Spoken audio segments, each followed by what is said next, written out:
My dear student, आज जो हम आपको शुरू करने जा रहे हैं वह है चैप्टर नंबर 2 डिजाइन का, जिस चैप्टर का नाम है अभिकल्पन की असफलता। इंग्लिश होता है डिजाइन फ्लेवर। ठीक है, देखिए अब इसमें क्या है, कोई चीज़ असफल होने के मैकेनिकल कंपोनेंट है, वो असफल होने के लिए एक पहले नंबर एक सिद्धांत दिया गया, उसको हम समझते हैं। देखिए असफलता के सिद्धांत लिखा है, थ्योरी ऑफ फेल्योर। ठीक है, अब देखिए जैसे यह एक पेन है, ठीक है, आपको दिख रहा। अगर इस पे हम एक्सियल फोर्स लगाएं, कहने का मतलब एक अच्छी फोर्स लगाएं, तो ये क्या हो गया, प्रत्यास्था सीमा पे जाकर अगर भंगुर होगा तो प्रत्यास्था सीमा पे जाकर क्या हो जाएगा, असफल होगा। या माइल्ड स्टॉल होगा तो प्रभाव बिंदु पर जाने के बाद सफल होगा। ठीक है, तो ये क्या होगा, अगर किसी वस्तु पर या कंपोनेंट पर एक अच्छी फोर्स लग रहा है तो क्या होगा, वो प्रभाव बिंदु पर या प्रत्यास्था सीमा पे असफल होगा। लेकिन अगर वहीं दो अच्छी बल लग रहे हैं या त्रिअच्छी बल लग रहे हैं तो उसका अनुमान लगाना क्या होगा, कठिन होगा। इस चैप्टर में उसी के बारे में हमें पढ़ना है। तो देखिए हम इस चीज़ को थोड़ा सा लिख दिए हैं।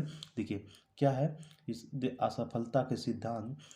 यहाँ पर देखिए, जब किसी मशीनी अवयव पर एक अच्छी प्रतिबल कार्यत हो तो उसकी असफलता का अनुमान लगाना सरल होता है, जो हमने बताया है। इस स्थिति में उत्पन्न प्रतिबल, जो वस्तु में उत्पन्न प्रतिबल होगा, अगर एक अच्छी लग रहा है तथा उसकी सामर्थ्य का केवल एक ही मान होता है। आपको पता है, चाहे वह प्रत्यास्था सीमा पर होगा या क्या होगा, प्रभाव बिंदु पर होगा। ठीक है, होगा यह सामर्थ्य प्रभाव बिंदु अंतिम सामर्थ्य या फिर कर्तन सामर्थ्य हो सकता है। यही 4-5 हो सकते हैं। इससे क्या क्या हो सकता है, यह सामर्थ्य जो होता है प्रभाव सामर्थ्य हो सकता है, या अंतिम सामर्थ्य हो सकता है, या फिर कर्तन सामर्थ्य हो सकता है। ठीक है, अगर वो देखिए कर्तन सामर्थ्य, जैसे इस पे हम क्या कर रहे हैं, इस तरह से अगर फोर्स लगाएं, जब जैसे हम किसी, जैसे आप आगे पढ़ेंगे नकल जोड़ में हम जब एक्सियल फोर्स लगाएंगे तो क्या हो जाएगा, उसमें जो पिन लगा रहता है वो कहाँ पर टूट जाता है, पिन जो है वो वो कट कर निकल जाता है, तो उस पर क्या होगा, कर्तन बल लगेगा। ठीक है, तो वो क्या होता है, इन सब का आसान तरीका से हम निकाल सकते हैं। लेकिन किसी वस्तु पर अगर द्विअक्षीय बल लग रहे हैं तो उनका आसान नहीं होता, जो को हम आपको फिर समझा। यदि किसी मशीनी अवयव पर द्विअक्षीय या त्रिअक्षीय प्रतिबलों के कार्य की अवस्था में यह कार्य करना अत्यंत कठिन या जटिल हो जाती है। अगर द्विअक्षीय या त्रिअक्षीय किसी वस्तु पर लग रहा है प्रतिबल, तो उसका क्या होता है, उस अवस्था में उसका ज्ञात करना क्या क्या होता है, फेल्योर ज्ञात कर, कब यह असफल होगा उस चीज़ को ज्ञात करना बहुत कठिन हो जाता है। ठीक है, ऐसी दशा मतलब द्विअक्षीय या त्रिअक्षीय लग रहे हों तो इस अवस्था में असफल होने की दशा को ज्ञात करने के लिए विभिन्न प्रकार के सिद्धांतों का प्रयोग किया जाता है। कुछ सिद्धांत निम्न प्रकार के, माय डियर, अभी जो हम आपको बताए हैं कि द्विअक्षीय त्रिअक्षीय प्रतिबल जब किसी वस्तु पर लगेंगे या कंपोनेंट में लगेंगे या मशीनी अवयव पर लगेंगे तो क्या होगा, उसके लिए निम्न नियम दिए जाते हैं असफल होने के लिए। ठीक है, तो उसमें से देखिए 5 नियम आपके सिलेबस में है, उसी को पढ़ना है। यही बीटेक में भी है, ऐसी बात नहीं है कि बीटेक में अदर दिया, ये 5 दिएंगे। ठीक है, देखिए क्या है, यहाँ पर लिखा है द्विअक्षीय अथवा त्रिअक्षीय प्रतिबलों के कारण होने वाले असफलता से संबंधित प्रमुख असफलता के सिद्धांत निम्नलिखित है। ठीक है, अब उसमें देखिए कौन कौन से हैं नंबर। अगर द्विअक्षीय या त्रिअक्षीय लग रहा तभी ये बता रहे हैं, नहीं तो अगर एक अच्छी लगेगा तो उसके लिए नहीं है। ठीक है, तब देखिए नंबर 1 क्या दिया है, अधिकतम मुख्य प्रतिबल या लंब प्रतिबल या रैंकिंग सिद्धांत। अधिकतम मुख्य प्रतिबल होगा, ठीक है, कि कोई वस्तु कंपोनेंट हो उस पर क्या लग रहा हो, मुख्य प्रतिबल लग रहा हो, अधिकतम मुख्य प्रतिबल या लंब रैंकिंग सिद्धांत दिया गया। ठीक है, दूसरा क्या है, अधिकतम मुख्य विकृति सिद्धांत या सेंट विसेंट सिद्धांत। तीसरा देखिए क्या है, अधिकतम कर्तन प्रतिबल सिद्धांत या कूलाम टेस्ट का गेस्ट सिद्धांत। ठीक है। अधिकतम विरूपण ऊर्जा सिद्धांत या हुबर वान और सिद्धांत, ठीक है, हुबर मिसेस और सिद्धांत, ठीक है, ठीक है। फिर पांचवा देखिए, पांचवा क्या है, अधिकतम विकृति ऊर्जा सिद्धांत या हैंग सिद्धांत, ठीक है।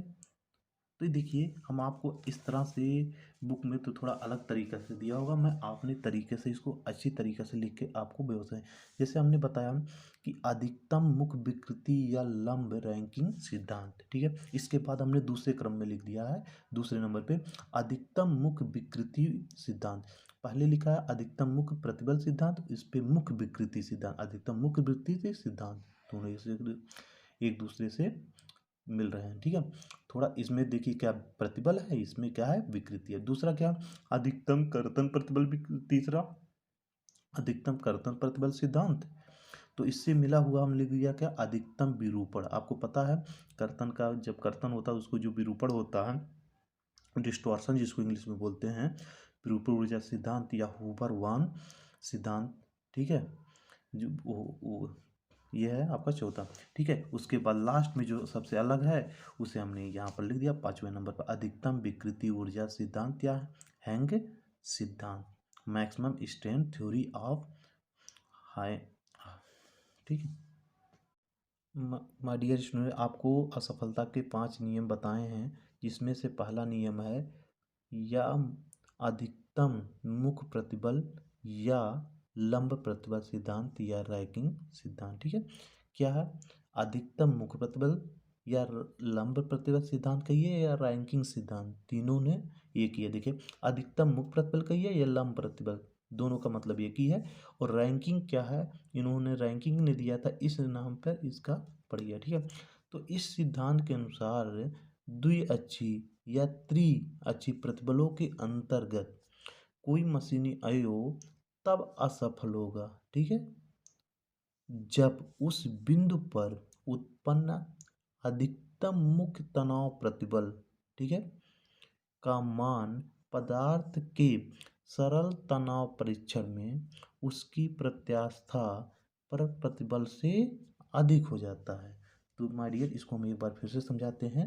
देखिए इस सिद्धांत के अनुसार द्विअक्षीय अगर वस्तु पर या कंपोनेंट पर द्विअक्षीय या त्रिअक्षीय प्रतिबल लग रहे हैं, हमने बोला है कि ये पांचों नियम द्वि या त्रिअक्षीय के लिए बताए जा रहे हैं, क्योंकि अंतर्गत कोई मशीनी अयोग कंपोनेंट या वस्तु हो तब असफल होगा, ठीक है, जब उस बिंदु पर उत्पन्न उस जहाँ पर असफल हो रहा है उस बिंदु पर उत्पन्न अधिकतम मुख्य तनाव प्रतिबल, जो उस बिंदु पर उत्पन्न होगा कौन सा, अधिकतम मुख्य तनाव प्रतिबल का मान पदार्थ की सरल, अगर उसका सरल तनाव परीक्षण किया जाए, ठीक है, सरल तनाव परीक्षण में उसकी प्रत्यास्था सीमा पर प्रतिबल से क्या हो जाता है, अधिक हो जाए। प्रतिबल से जैसे ही अधिक होगा वो क्या हो जाएगा, असफल हो जाएगा, ठीक है।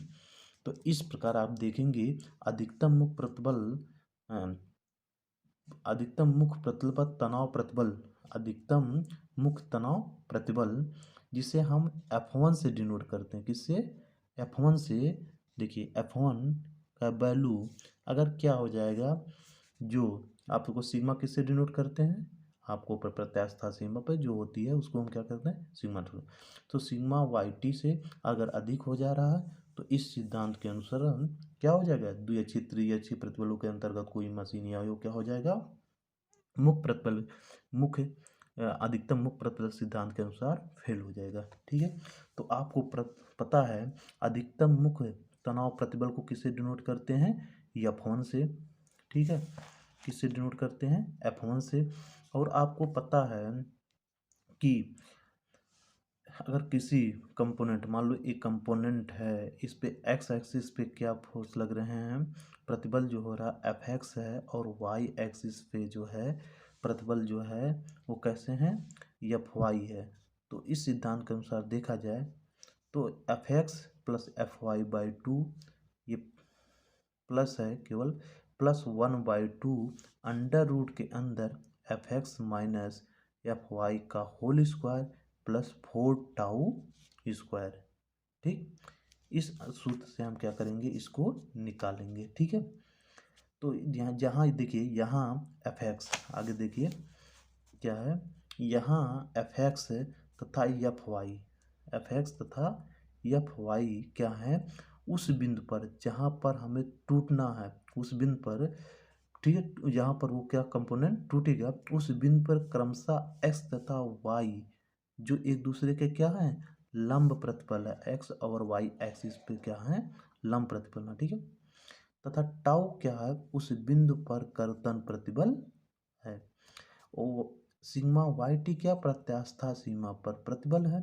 नोट, आपको पता है कि भंगुर पदार्थ जैसे क्या होता है, प्रत्यास्था सीमा से जैसे ही अधिक होता है वो क्या होता है, टूट जाता है। तो यह जो है नियम हमने बताया, कौन सा, अधिकतम मुख्य प्रतिबल या रैंकिंग या क्या, देखिए लंब प्रतिबल सिद्धांत जो है यह भंगुर पदार्थों के लिए लागू होता है। अगर भंगुर पदार्थ होगा, इस फार्मूले के अनुसार क्या होगा, अगर उस पर द्विअक्षी या त्रिअक्षी प्रतिबल लग रहा हो तो वो क्या हो जाएगा, इस फार्मूले पे रखेंगे तो जितना आएगा प्रतिबल अधिकतर, अगर इतना अधिकतम मुख्य प्रतिबल उतना प्राप्त हो जाए तो वो क्या हो जाएगा, टूट जाएगा।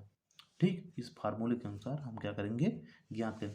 देखिए यहाँ पर हमने साफ साफ लिखे, यह भंगुर पदार्थों के लिए लागू होता है, मतलब भंगुर पदार्थ को आपको पता है कि जैसे ही प्रत्यास्था सीमा प्राप्त होती है टूट जाती है, तो ये किसके लिए लागू है, भंगुर पदार्थों के लिए।